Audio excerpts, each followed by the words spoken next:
ሰላም እንዴት ናችሁ? በቀደም አንዲት ወጣት 21 ዓመት ወጣት ኢትዮጵያዊት በኒውዮርክ ጎዳና ላይ የአንድ ብሮድካስት የሚሰራ በዓለም በውጭ ሀገር የታወቀ የሚታይ የዩቱብ አዘጋጅ የሚጠይቃትን ነገር ሰምተን ነበረ እና በዛች ምክንያት ብዙ ነገሮች ተብለዋል። ብዙ ነገሮች ተብለዋል። በዚህ ጉዳይ ላይ የኔ እይታ ለመናገር ፈልጌ ነው። ያቺ ቆንጆ ልጅ አሜሪካን ሀገር ከመጣሁ 2 ዓመት ከምናምን ነው ያለችው።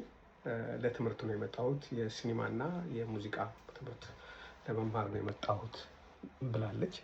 ከየት ነው የመጣሽው ስትባል ኢትዮጵያ ብላ ስትጠራ በጣም በልበ ሙሉነት በሀገሯ ፕራውድ ሆና ነው የጠራችው። ደስ እያላት የጠራችው ቆንጆ ልጅ ነች። እንግሊዘኛዋ ጥሩ ነው እና እቺ ወጣት እንግዲህ ሁሉንም የሚጠይቀውን ጥያቄ ነው የጠየቃት። ሁሉም ይጠየቃሉ። አንዳንዶቹ የወር ወጪያችሁ ስንት ነው ይባላሉ። 100 ሺህ የሚሉ አሉ፣ 60 ሺህ 70 ሺህ የሚሉ አሉ። እሷ የወር ወጪ ስንት ነው በዚህ በውድ ከተማ ብሎ ሲጠይቃት ከ35 እስከ 40 ሺህ ዶላር ነው አለች። ኦኬ ስራ አለሽ ወይ አላት። አይ አልሰራም አለች። ታዲያ ከየት ታመጫለሽ ሁሉ ምናምን አለ። አገኛለሁ አለች። በቃ ዝርዝር ውስጥ አልገባችም። እኔ ይህን ነገር ላይ የፈለግኩት ሰው ባየበት መንገድ አይደለም። ይሄን ማየት የፈለግኩት እቺ ልጅ ኢትዮጵያ በረሃብ ነው ዓለም የሚያውቃት የነበረው።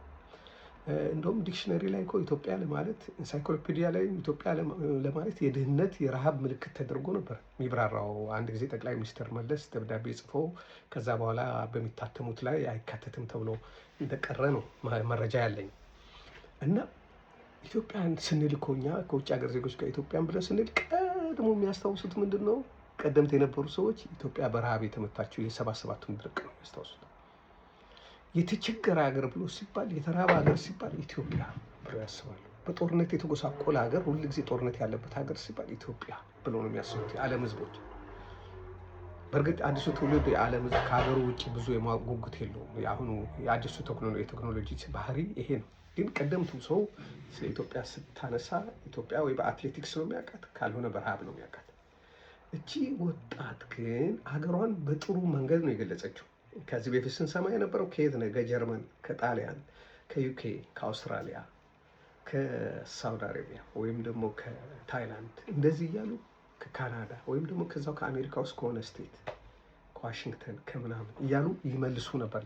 እሷ ከኢትዮጵያ አለች። ከኢትዮጵያ ካለች በኋላ ይህን ያህል አሁን ይሄ ነገር ምንድን ነው የሚያሳየው? ኢትዮጵያም አቅም ያላቸው ሰዎች አሉ የሚል መልእክት ነው የሚያሳርፈው። የረሃብና የችግር ቦታ ብቻ አይደለም ብሎ ነው የሚያሳየው። ሌላው እቺ ልጅ እንዲህ ብትልም ምናልባት አክስቷ ቤት ሆና ይሆናል የምትማረው፣ ወይ አጎቷ ቤት ሆና ይሆናል የምትማረው፣ ወይም ትምህርት ቤቱ ባዘጋጀለት ዶርሚተሪ ውስጥ እየተማረች ይሆናል። ግን ለዛ ሰውዬ ያን መልስ ሰጠች። ምክንያቱም ሌሎች ሰዎች የሚሰጡትን ትሰማ ነበረ። ስለዚህ ምንም በወር ምንም ወጪ አላወጣም ምንም አልኖርም ብትል እንግዲህ ለመማር እስከሄደች ድረስ የዛ ሀገር በትምህርት ቪዛ እስከሄደች ድረስ ወጪ ማውጣቷ የማይቀር ነው። የሆነ ነገር መናገር ነበረባት። ስትቆጥር አላየንም። 35 ሺህ ዶላር ወይ 40 ሺህ ዶላር እጇ ላይ ይዘን አላየንም። ቼክ ስትፈርም አላየንም። ቃል ነው የተናገረችው። በዛች ብቻ ያ ሁሉ ፍርድ። ከእንደገና ያችን ቆንጆ ልጅ አንድም ሰው ስለ ቁንጅናዋ ሲናገር አልሰማሁም። አንድም ሰው ስለ እንግሊዝኛ ችሎታዋ ሲናገር አልሰማሁም። አንድም ሰው ስለ ፕራውድነቷ በአገሯ ምን ያህል እንደምትኮራ ኮንፊደንሷን ያነሳ ሰው አልሰማሁም።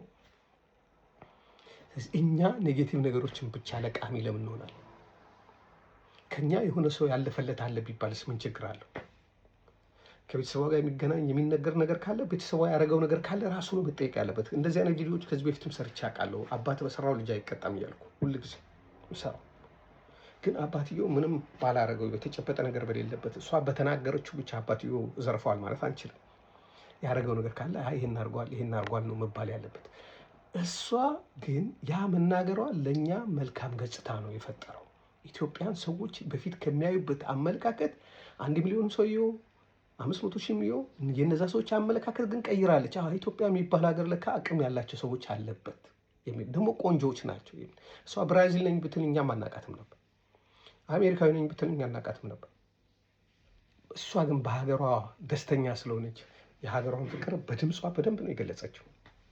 እኔ ለዛች ወጣት አክብሮት አለኝ። እግዚአብሔር መንገድሽን ያቅናልሽ፣ ያሰሽው ይሳካ እላለሁ። ሳዳመጣችሁኝ አመሰግናለሁ። እግዚአብሔር ይስጥልኝ።